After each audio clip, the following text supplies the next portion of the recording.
Welcome to the Queen Effect podcast. I am so glad that you are here. Go ahead and grab a glass of wine and your journal because I am about to drop some gems in this episode. So relax and vibe, and I will start soon.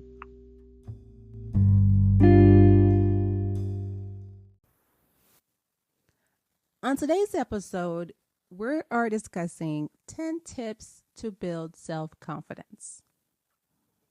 Number one, acquire new skills.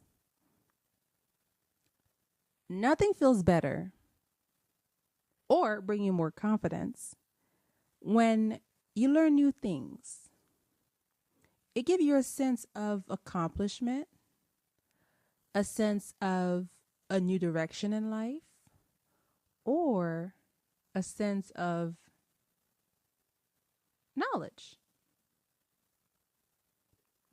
When someone learn a new skill, it becomes beneficial.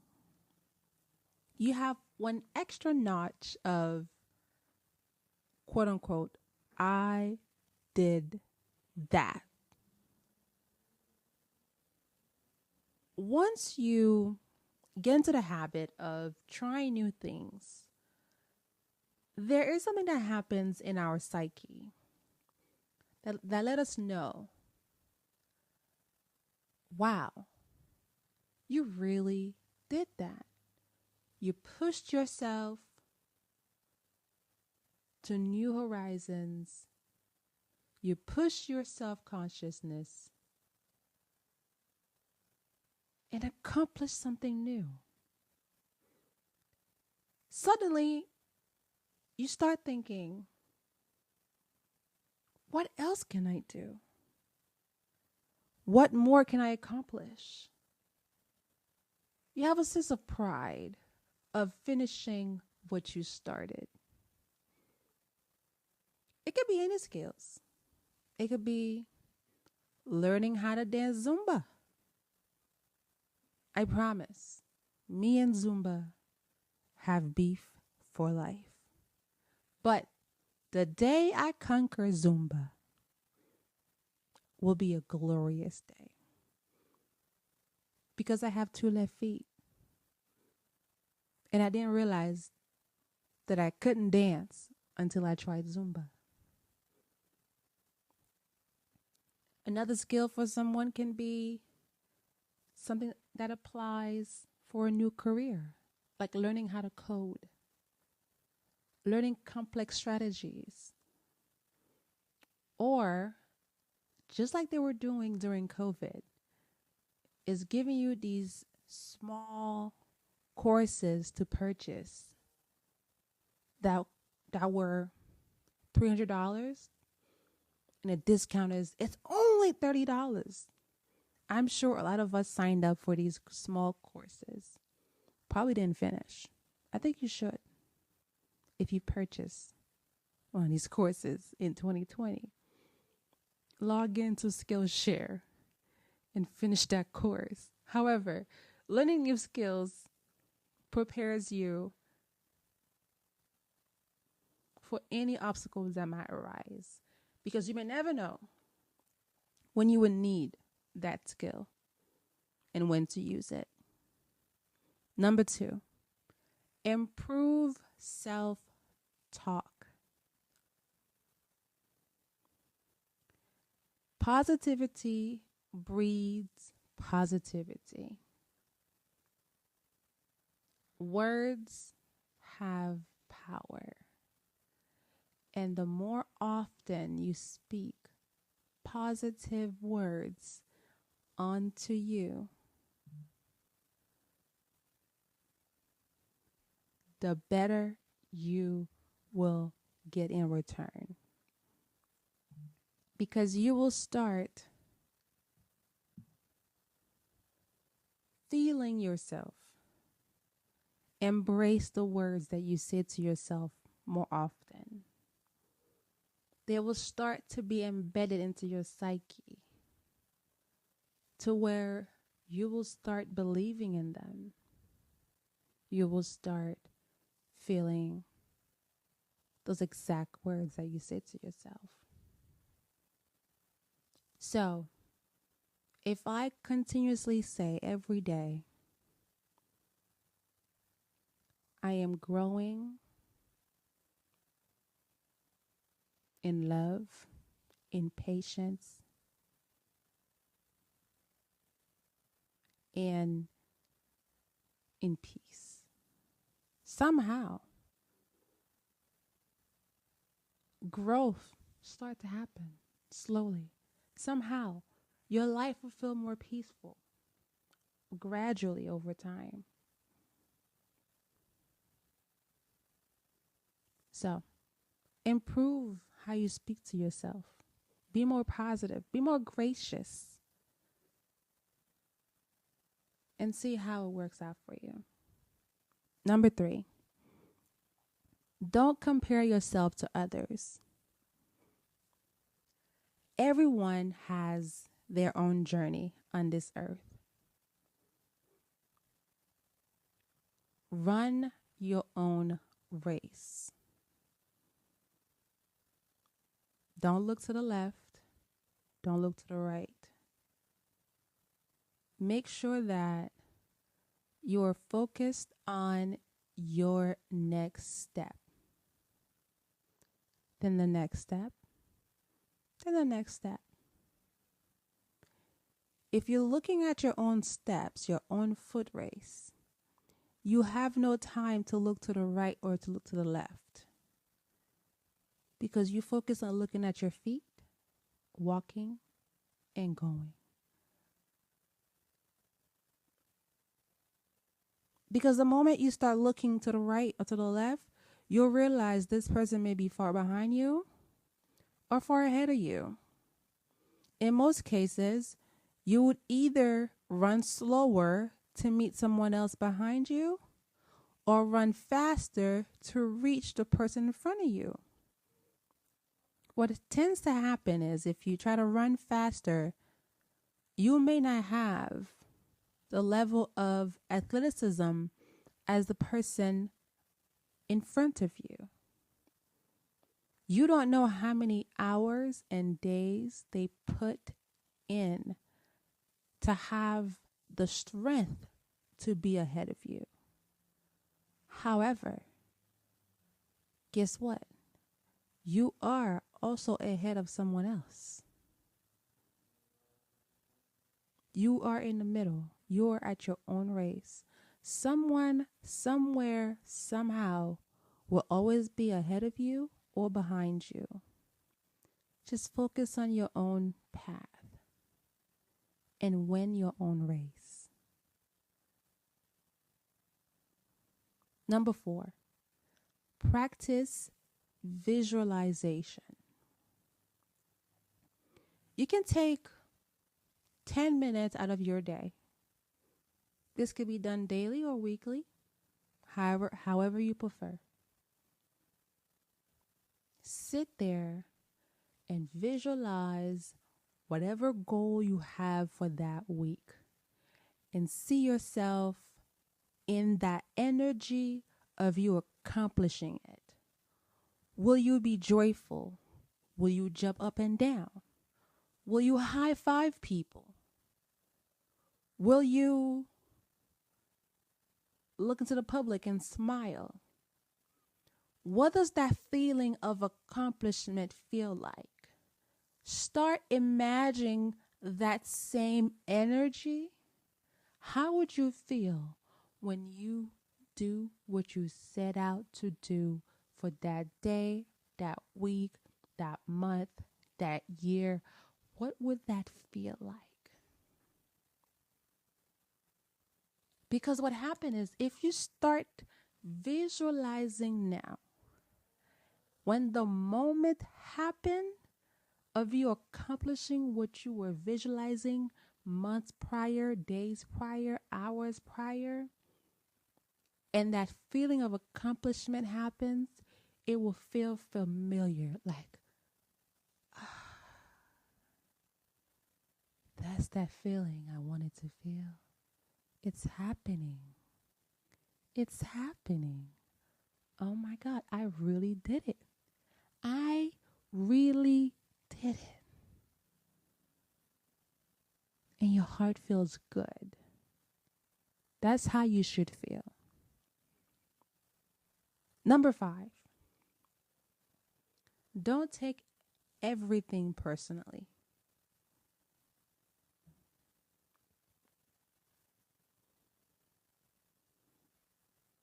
Ever heard of the term, it is what it is?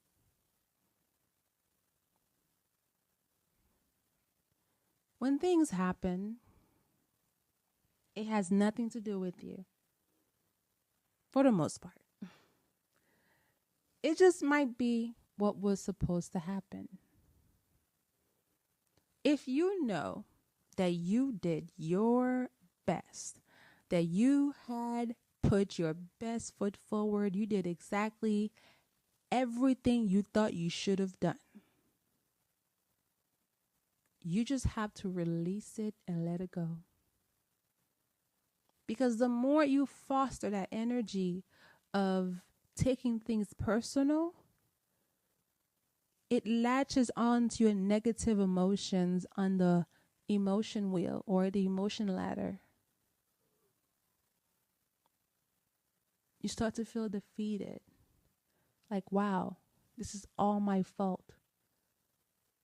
Shoulda, coulda, woulda will come to your mind.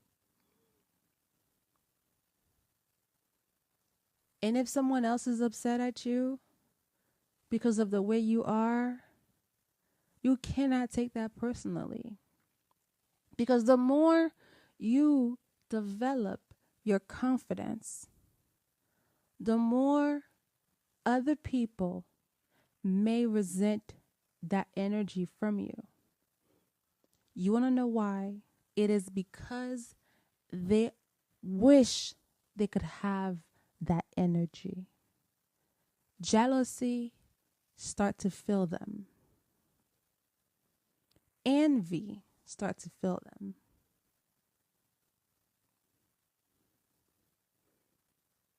And there's nothing you can do about that.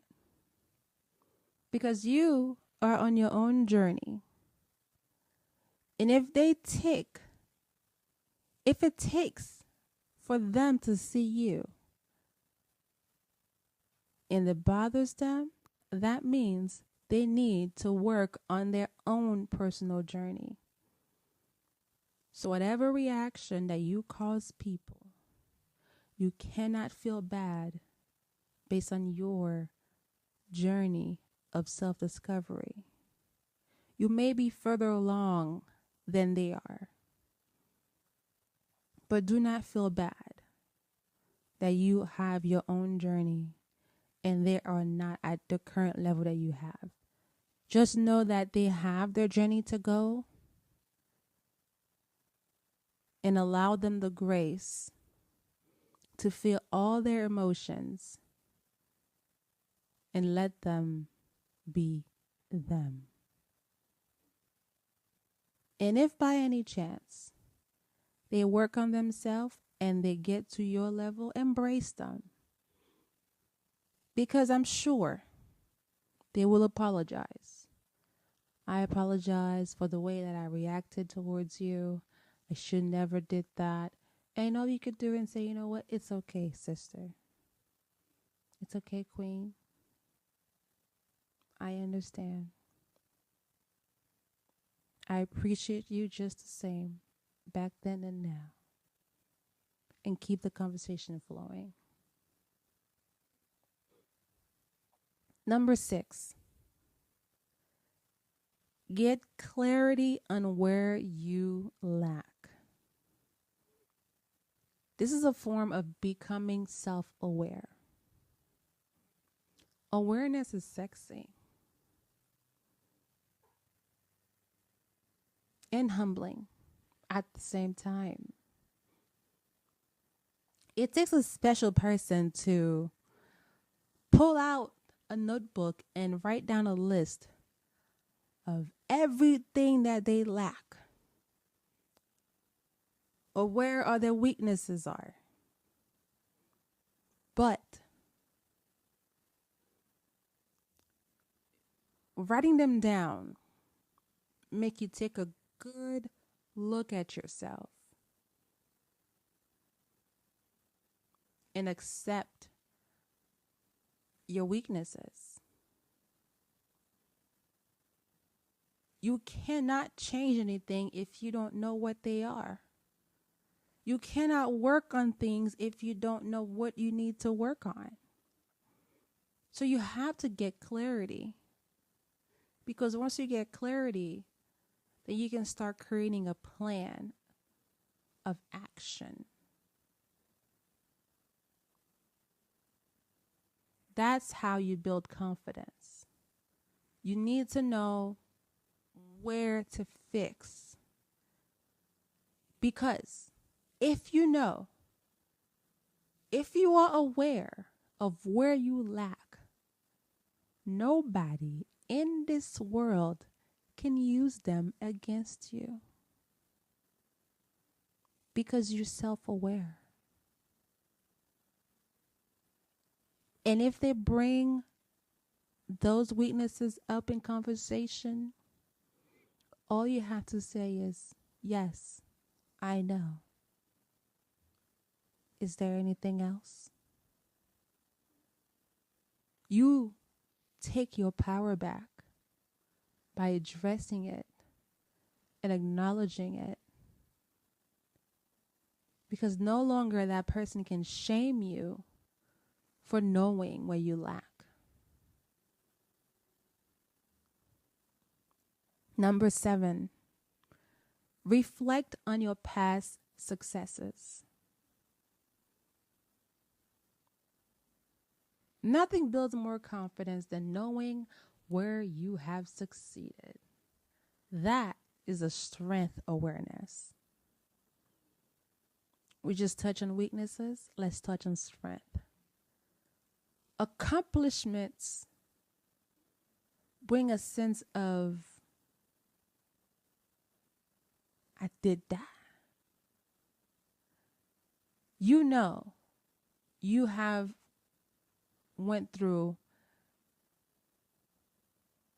option 1, option 2, option 3, obstacle 1, obstacle 2, obstacle 3.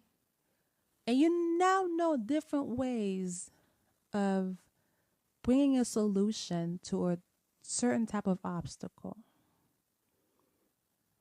You have an extra notch on your belt of what you've accomplished before. So it's a lot easier to accomplish another obstacle, to accomplish a new goal, a new skill. Because what you've learned from your past successes, you can always apply it to new opportunities. Number 8, take action in your life.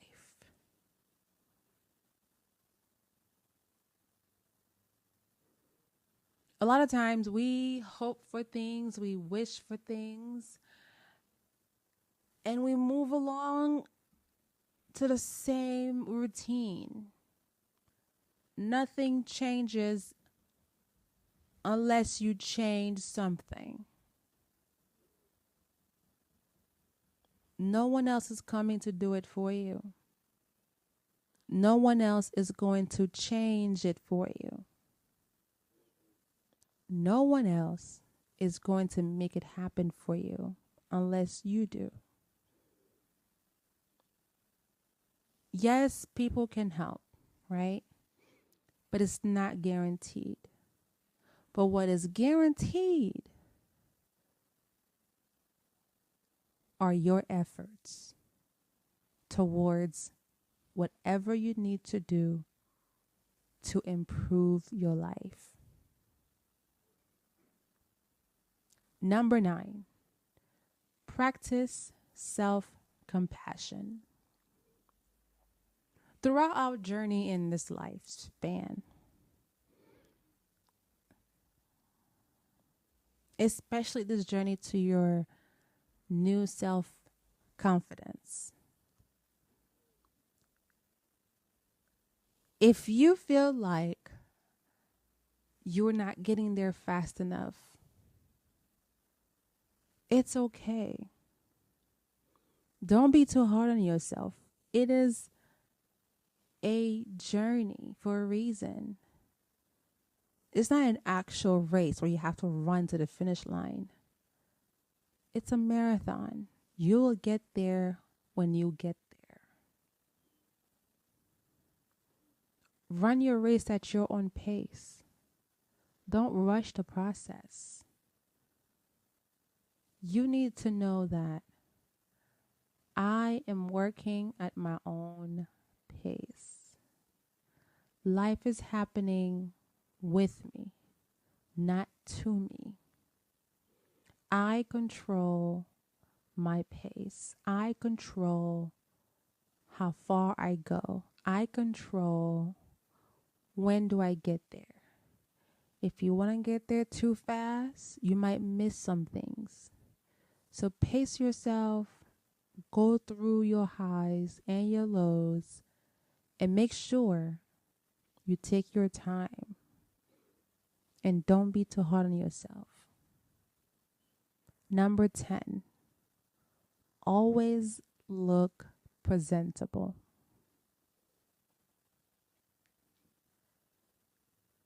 When you look good, you feel good. And when you feel good, you look good. You are confident anytime you look presentable.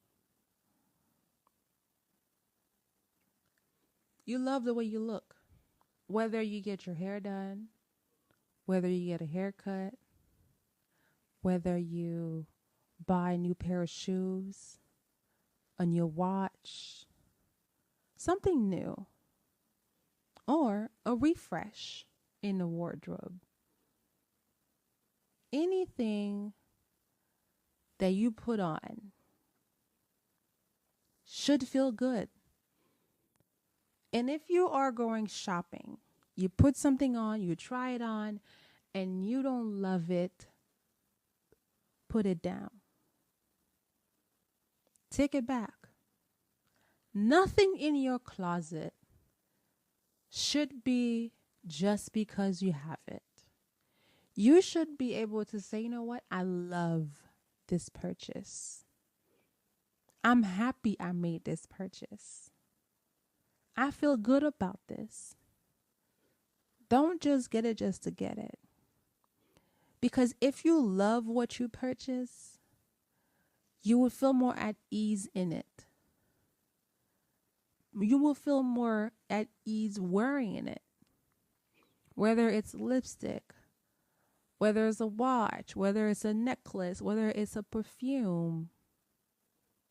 That energy, that good energy you felt when you were purchasing it, you will also receive that same energy when you have it on and you're in public or you're at home.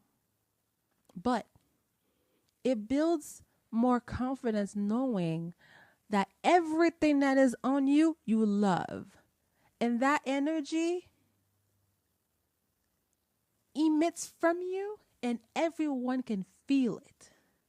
Everyone can feel that you are happy with the way you look. You are happy from top all the way down to your feet. You are happy with your arms, with your legs, with your shirt, with your dress, however you are wearing your hair, the way it's cut, the way it's layered, the way it's presented, the way it cascades on your face, the way it's away from your face, the way that the earrings matches your shoes, or the way the earrings matches your watch because they're gold and they're sparkly.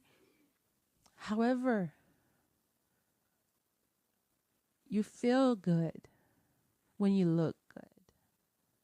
So make sure every time you step out, you look like $1,000,000. Thank you. See you in the next episode.